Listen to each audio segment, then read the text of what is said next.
같습니다. 이번 28일 날 그 삼성전자가 이제 결국엔 그 IR을 하잖아요. 이제 그게 더 중요할 것 같아요. 그때 어떤 코멘트를 할지. 연준 의장의 그 얘기와 좀 어떻게 보면 좀 다르게 시장에서는 공급 병목 현상이 결국엔 좀 정점을 지나갈 것 같다. 시장은 일단 위험자산 선호 현상이 다시 좀 시작될 가능성이 높아졌다. 저평가된 이 기업들이 깔려 있으니까 그런 쪽은 지수 보지 말고 오히려 모아가자. 네, 오늘은 이베스트 투자증권 염승환 이사님과 함께합니다. 안녕하세요. 네, 안녕하세요. 오늘 2차 맞으셨다고. 네, 제가 맞고. 이제 후유증이 기다릴 거예요, 내일. 네. 내일 회사 쉬어요? 일단 휴가 냈습니다. 그래요? 혹시 몰라서 어떻게 휴가? 요새 의무적으로 쉬게 해주는 거 아닌가? 일부러 휴가 내야 돼요? 그런 거 했고 잘 모르겠네요. 저는. 우리 그래요? PD들은 그랬는데. 그래요? 저는 가만히 있어봐. 내가 뭐 잘못했나? 근무하게 해야 되는데. 자, 삼성전자 네. 지금 여전히 7만 원 선에 있죠. 이제 네. 많은 분들이 좀 실망하고 있는데 지금 어떤 관점에서 좀 봐야 될까요? 일단 뭐 오늘도 그러니까 보니까 사실 이제 지수가 좀 괜찮았어요. 사실 오늘 이제 오후에 좀 증시가 반등하면서 분위기가 나쁘진 않은데 삼성전자 같은 경우는 굉장히 좀 답답하긴 하더라고요. 특히 같은 반도체인 SK하이닉스가 주가 좀 많이 올랐는데 삼성전자는 오늘 그러니까 제가 체크를 해보니까 외국인들이 또 오늘도 굉장히 많이 팔았더라고요. 그래요? 네, 그러니까 외국인들이 왜 이렇게 뭐 삼성전자에 인색한지는 솔직히 뭐 명확한 이유를 좀 알기는 어렵습니다. 왜냐하면 반도체가 안 좋으면 하이닉스도 같이 팔아야 되는데 하이닉스는 요새 한 일주일 정도 계속 좀 매수를 하더라고요. 다시 올라온 것 같아요. 전 급락 이전 수준으로. 네. 근데 유독 좀 삼성전자에 대해서는 되게 좀 박한데 뭐 물론 이제 삼성전자 비중이 워낙 높다 보니까 기계적으로 매도하는 걸 수도 있어요. 뭐 그런 거라면 우리가 걱정할 필요 없는데 문제는 뭐 다른 이유가 있다든가 뭐 펀더멘털 이슈가 있다면은 또 문제가 심각해질 수 있겠죠. 근데 현재까지 우리가 뭐 확인한 바로는 SK하이닉스의 주가 반등을 봐서는 메모리 쪽은 이제 더 이상 그러니까 내년에 안 좋은 건 다 알고 있잖아요. 사실 그렇죠. 우리가. 예.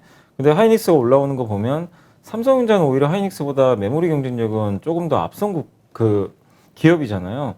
그렇게 본다라면은 크게 우리가 뭐 부정적으로 볼 건 아닌 것 같고 메모리 쪽에서는 근데 이제 그 파운드리랑 이제 스마트폰 쪽인데 파운드리 쪽도 지금 최근에 뭐 기술 공개도 한 것처럼 분위기가 전혀 나쁘진 않거든요. 오히려 이제 TSMC를 추격할 수 있는 뭔가 좀 기술 개발이 좀 시작이 됐기 때문에 내년도 상반기까지는 봐야 되겠지만 뭐 나쁠 게 없는 상황이고 이미 그 점유율 격차죠. 점유율 격차는 벌어질 대로 벌어졌거든요.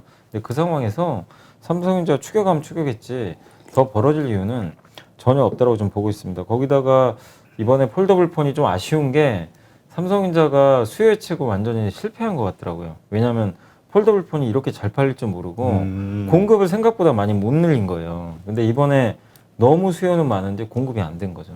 그래서 이제 100만 대 더 그러니까 예를 들면 100만 대 더 팔 수 있는데 못 파는 거죠, 지금. 사실 분위기가.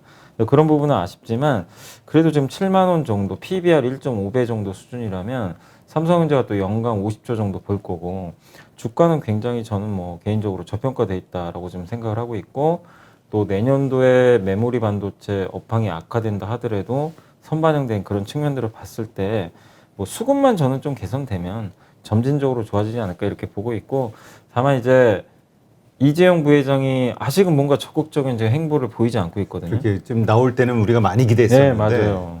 뭔가 좀 이렇게 미국 투자도 빨리 했으면 좋겠고 M&A도 빨리 했으면 좋겠는데 시장이 기대하는 뭔가 좀 속도에 그런 것들이 좀 못 미치는 것 같아요. 그러니까 M&A도 약속을 했는데 뭐 물론 이제 상대방이 원해야 되겠지만 쉽지 않은 것 같고요. 아직까지 그 횡보를 보면 거기다 미국의 지금 공장 부지를 선정을 뭐 한 해 만에 기사 나오는데요.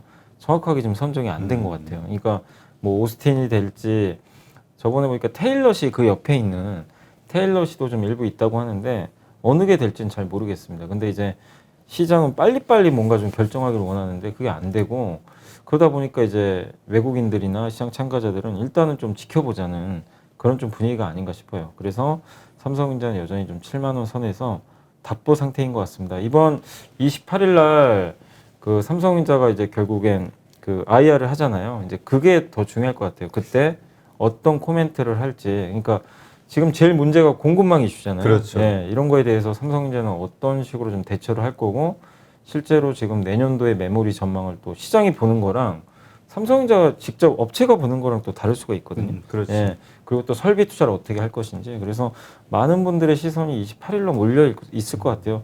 그때 시장과 소통하면서 생각보다 괜찮은 뷰를 얘기를 해주면 삼성전자 주가는 뭐 가지 말라고 해도 당연히 갈 거고 이거 생각보다 심상치 않다.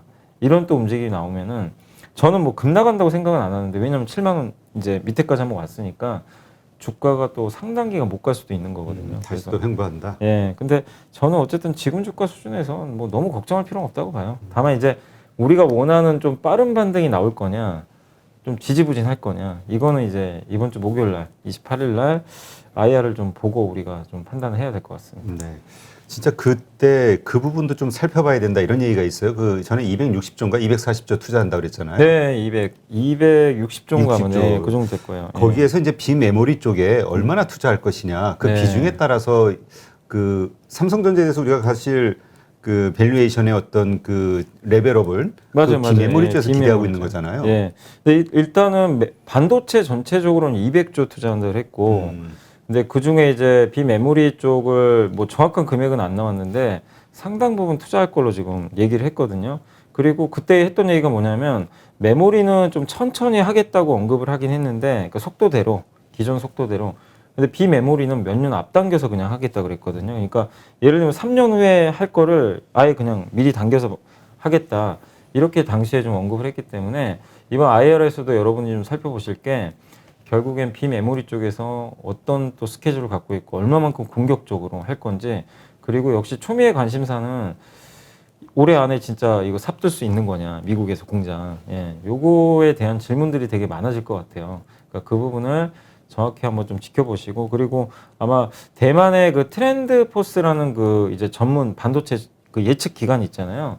거기서 내년도에 대해서 시장에서는 굉장히 좀 안 좋게 보고 있거든요. 내년에 반도체 가격 15% 급락을 거기서 예상해서 그것 때문에 우린 그 미국의 아이비나 이런 데서 삼성전자를 많이 팔았거든요, 그렇지. 사실.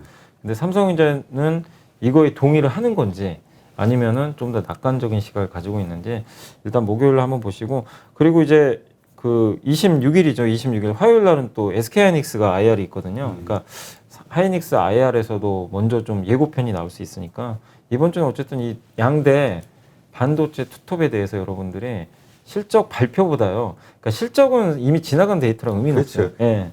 그래서 그거보다 어떤 업황 전망을 좀 갖고 있는지 거기에 좀 포커스를 맞추셔야 될 것 같습니다. 그렇지. 지금 뭐 워낙 그 뭐죠? 그 거기 어디야? 걔네 모건스탠이요? 아니, 모건스탠이. 네, 모건스탠이 거기서부터 시작해가지고 네. 뭐 CS에서도 그렇고 워낙 안 좋은 너무 안 좋게 봐가지고 리포트를 내놔가지고 거의 매도 네. 리포트를 내놔가지고 네. 사실 많은 사람들이 좀 걱정하고 있잖아요. 네. 반도체 업황에 대해서. 너무 걱정들 하고 있어요. 예. 그래서 이제 이것이 과연 기업 입장에서는 어느 정도로 예. 근데 이제 요즘에 제가 보고서를 보다 보니까 여전히 그러니까 이런 거 같아요.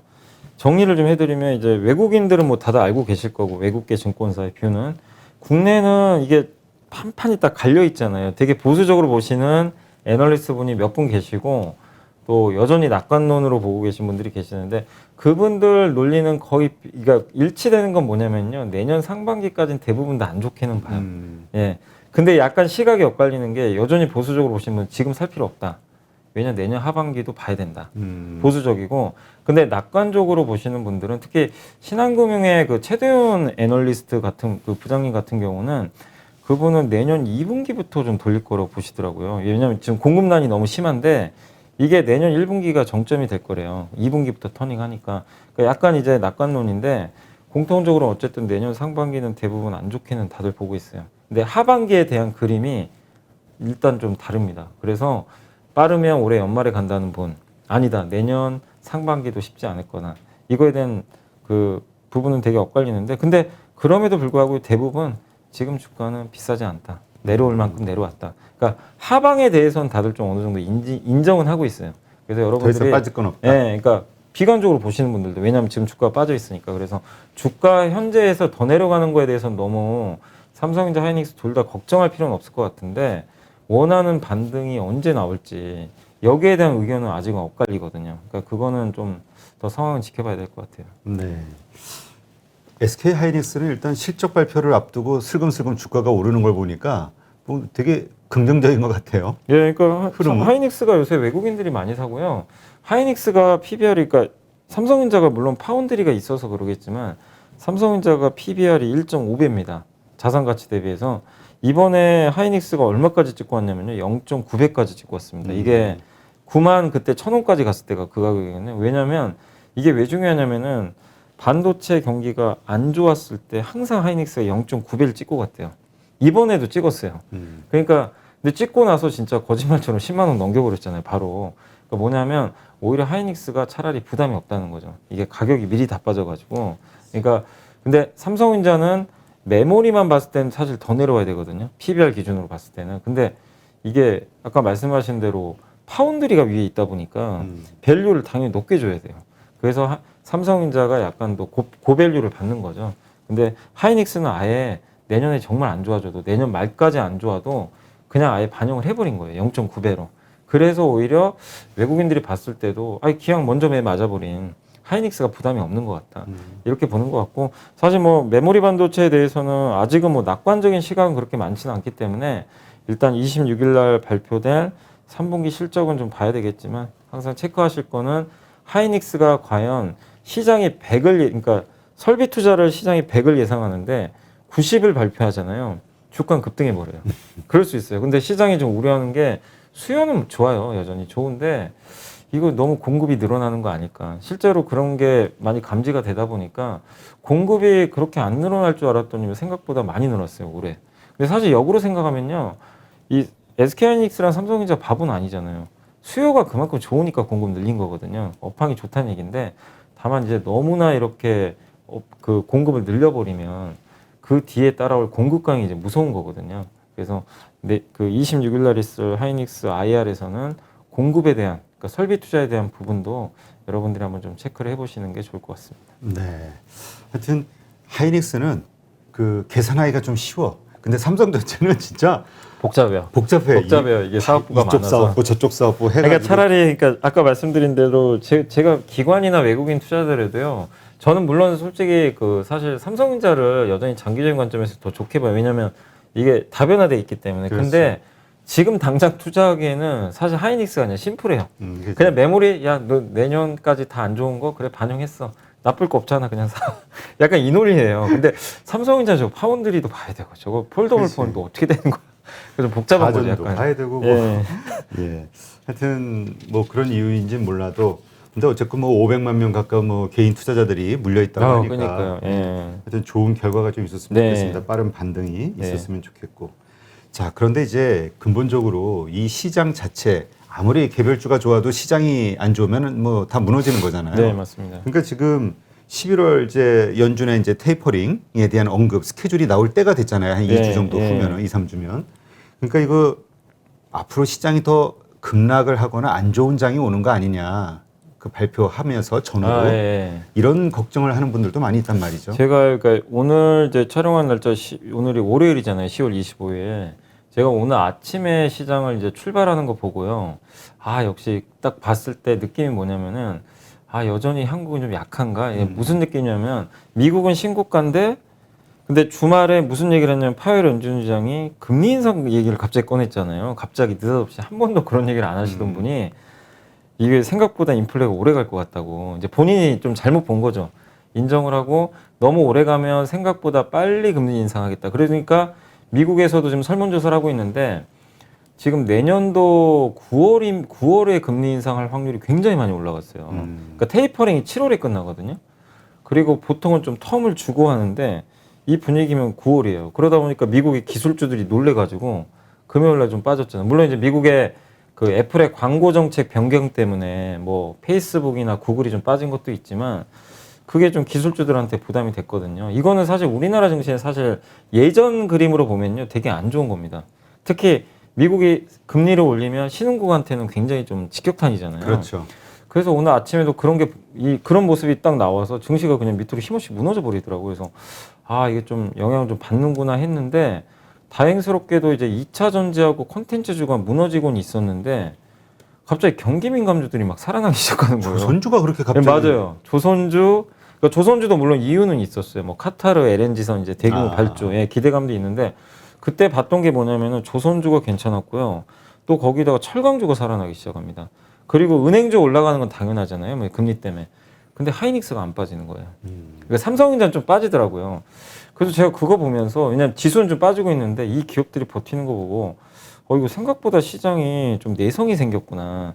그 느낌을 받았는데 오늘 어떻게 됐죠? 지수가 어쨌든 올라 버렸어요. 예, 3,000을 훌쩍 넘어서 결국 한 20포인트 오르면서 뭐 급등은 아니더라도 올랐는데 기존의 그 성장주에서 좀 주도 섹터가 좀 빠진 반면에 경기 민감주로 대변되는 그 섹터 사실 코스피에는 그런 게 많잖아요. 되게. 그렇지. 그래서 오늘 코스피가 훨씬 좋았던 건데 그걸 보면서 시장이 금리 인상 부분에 대해서도 이미 좀 어느 정도 인지를 하고 있구나.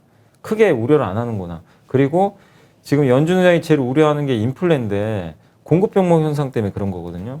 시장이 오늘 제가 시장을 보면서 느낀 게 공급 병목 현상이 계속 장기화된다고 생각은 안 하는구나. 그게 진짜 장기화된다고 생각하면요 오늘 못 올라갔습니다. 사실 이 제조업체들 다 빠졌어요. 사실은. 근데 연준 의장의 그 얘기와 좀 어떻게 보면 좀 다르게 시장에서는 공급 병목 현상이 결국엔 좀 정점을 지나갈 것 같다. 특히 현대차가 지난주 그 주말인가요? 뉴스가 나온 게 이번 4분기에 엄청난 특근을 할 거라는 뉴스가 떠버린 거예요. 그 얘기는 이제 그만큼 주문이 이제 반도체 들어온다는 얘기잖아요. 들어온다. 예, 안 그러면 할 수가 없잖아요. 뭐 그렇지. 특근하고 싶어도 역대급 특근을 예고를 했더라고요. 그렇다는 얘기는 우리가 생각한 것보다 지금 조금씩 나아지고 있는 거예요. 이 뭔가 공급들이. 그럼 이거는 물가에도 안정적이고 그리고 최근에 석탄이나 천연가스 가격이 좀 꺾였어요. 실제로 유가도 조금씩은 좀 위에서 꺾이는 모습이 나오고 그러니까 그런 걸 보면 많은 분들이 우려는 하고 계시죠. 여전히 우려하고 있지만 그거는 2,900으로 빠질 때 반영이 됐고 좋아지는 그림이 조금씩은 진짜 나오고 있어요. 근데 저는 그런 것들이 오늘 시장이 좀 안 좋은 오전에서 벗어나서 오후에 분위기가 반전돼. 특히 수출 관련 대기업들이 올랐다는 게 저는 굉장히 의미가 있다고 생각합니다. 그리고 한국 증시를 안 좋게 보는 외국인이 오늘 어쨌든 주식을 샀고 원달러 환율이 1170원을 깨버렸어요. 그러니까 저는 증시가 오른 것보다요 환율 깨진 거 보고 이거 좀 괜찮겠다. 당분간 부정적으로 볼 게 아닌 것 같다. 이게 진짜로 시장이 안 좋게 보고 우리가 아무리 좋게 봐도 시장이 안 좋게 보면 소용이 없는 거잖아요. 근데 원달러 환율이요. 일단 1170원 밑으로 깨져버렸어요. 오늘. 그러니까 이것만 봐도 시장은 일단 위험자산 선호 현상이 다시 좀 시작될 가능성이 높아졌다. 저는 이렇게 봅니다. 그래서 테이퍼링 너무 걱정하실 필요 없고요. 테이퍼링 이미 반영은 충분히 됐어요. 그걸 뭐 한다고 해서 증시가 휘청일 이유도 없고 그 FMC 의사록에서 테이퍼링 언급 나왔잖아요. 그리고 미국 어떻게 됐죠? 미국 사상 최고코로 날아가 버렸어요, 사실. 예. 그러니까 여러분들 너무 테이퍼링 금리 인상 이슈에 너무 반응하지 마시고 시장이 지금 분위기가 바뀌기 시작했습니다. 그래서 지난주까지는 흔히 성장만 하는 기업들 있죠. 2차 전지 콘텐츠에 집중이 됐는데 지금 경기 민감주로 약간씩 번져나가요. 그럼 시장은 뭐냐면 코스피 쪽에 대형주 쪽에 좀 더 힘이 실릴 수도 있는 거거든요. 그래서 여러분들 너무 걱정은 하지 마시고 저는 시장 조금은 좀 개선되는 제가 급등까지는 아니더라도 뭔가 10월 중순까지 있었던 그런 안 좋은 흐름은 조금씩 이제 마무리되는 거 아닌가 좀 조심스럽게 그렇게 예측을 좀 하고 있습니다. 네. 지금 사실 그 강세론을 펼치셨던 분들도 네. 지금 3,100선 정도에서는 비중을 좀 줄이자 이런 얘기를 하시는 분들이 늘고 있거든요. 네. 어떻게 보세요, 여민사님은? 누구인지 압니다, 저는. 제가 보고서를 봐서 알아요. 엄청난 강세론자 하셨는데 바꾸셨더라고요, 뷰를. 예. 근데, 그분 뷰니까, 그건 맞고 안 맞고 중요한 게 아니라, 그분이 보는 논리가 있어요. 저는 뭔지 알아요. 왜 이렇게 줄여야 되는지를. 근데 저는 개인 투자자분한테 이제 해드리고 싶은 얘기는, 저는 그건 기관 투자자들은 그렇게 해도 된다고 생각을 해요. 근데 개인 투자자분들한테 안 맞는다고 생각해요. 저는. 왜냐면, 개인 투자자분들이 뭐 트레이딩 할 거면 상관이 없어요. 트레이딩 하시는 분은요, 3,100, 200에서 파는 게 맞을 수 있어요. 왜냐면 여기서 어떻게 3,400까지 계속 가겠어요. 왔다 갔다 하니까. 근데 트레이딩이 아니라 요즘에 대부분 투자자분들이 내 자산을 불리기 위해서 장기 투자 많이 하시잖아요. 3,100 가서 현금 비중 눌렸다가 그럼 어디서 다시 살 거냐 이거예요. 3,000이 올까요? 아니면 2,900? 온다는 보장도 못하고 실제 와도 사실 사기도 힘들어요. 그 과정에서. 왜냐하면 이번에도 2,900 갔을 때 아무도 못 샀거든요. 너무 무섭거든요. 2,800까지. 떨어지면 더 떨어질까 봐 못 사고. 진짜 그날 대표님도 기억하시겠지만 2,900까지 빠진 날 있잖아요. 그때 진짜 다 그랬거든요. 이거 2,800 가겠구나. 다 그랬어요, 사실. 분위기 자체가 그렇지. 못 사요. 그날 살 수가 없어요. 근데 다음날 거짓말처럼 그냥 100포인트 올라버렸잖아요. 한 3일간. 그러니까 그건 의미가 없다는 거예요. 저는 개인 투자분들한테 현실적으로 말씀드리고 싶은 건 여기서 3,000 다시 가도 3,100 갔다가 2,900 가도 현금 하는 거 아무 의미가 없습니다. 여러분들이 할 거는 어차피 장기 투자하시는 분이면 모아야 돼요. 계속 비중을. 그러니까 오를 때 사라는 얘기가 아니라 흔들릴 때 계속 어떻게 보면 뭐 좋은 기업들 지금 저평가된 기업들 널렸어요. 사실은 엄청나게 많습니다. 오늘 같은 날도 보니까 위드 코로나 관련주가 좀 좋더라고요. 근데 되게 싸요. 뭐 백화점주 같은 경우도. 근데 그런 기업들에 집중을 하세요. 그러니까 너무 지수 3,100 가니까 신문에서 보면은 다 그래요.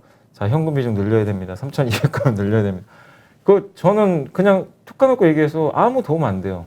저는 개인 투자, 장기 투자하시는 분들한테 도움이 안 되는 전다고 생각을 하고 이 얘기는 뭐냐면 트레이딩을 꾸준히 하시는 분들한테 도움이 돼요. 사실은 3,100 가면 좀 줄여놓고. 근데 자산으로 이렇게 불려나가서 1년, 2년, 3년 꾸준히 하시는 분들, 주식 모으시는 분들 있잖아요. 대부분 저는 그런 분들이 많다고 생각을 하거든요. 그래서 너무 3,100 가니까 현금 비중 늘리고 3,000 오면 사고 의미 없고요. 지금 3,100이든 3,000이든 2,900 이게 중요한 게 아니고 지금 충분히 저평가돼 있으면 그냥 저는 사도 된다고 생각을 해요. 근데 너무 고밸류를 받고 있다. 지난주에 그 2차 전지 양극재가 엄청 그렇지. 올랐다가. 소재주가 예. 근데 저 여전히 좋게 보거든요. 그쪽을. 뭐 내년도 좋고 한데 다만 아시겠지만 주가가 몇 배나 올랐어요. 조그마한 노이즈가 생기니까 급락해 버리잖아요. 그러니까 저는 오히려 그런 고밸류 기업들이 나빠서가 아니라 좀 이제 변동성이 노출되니까 차라리 그런 기업들이 있으면 조금 줄여서 저평가된 기업으로 약간 일부 교체하는 것도 좋은 거거든요. 그러니까 지금은 기업 산업하고 기업별로 좀 다르게 하셨으면 좋겠어요. 지수를 보고 하지 마시고 기업과 산업별로 좀 너무나 편차가 심해요. 그러니까 차라리 지금 저평가된 이 기업들이 깔려 있으니까 그런 쪽은 지수 보지 말고 오히려 모아가자. 저는 좀 그렇게 좀 말씀드리고 싶습니다. 그러니까 지금은 일부러 뭐 비중을 줄이거나 네, 그럴 단계는 아닌 것 같아요. 그러지 않고 네. 버티자. 네, 저는 그렇게 생각합니다. 네, 알겠습니다.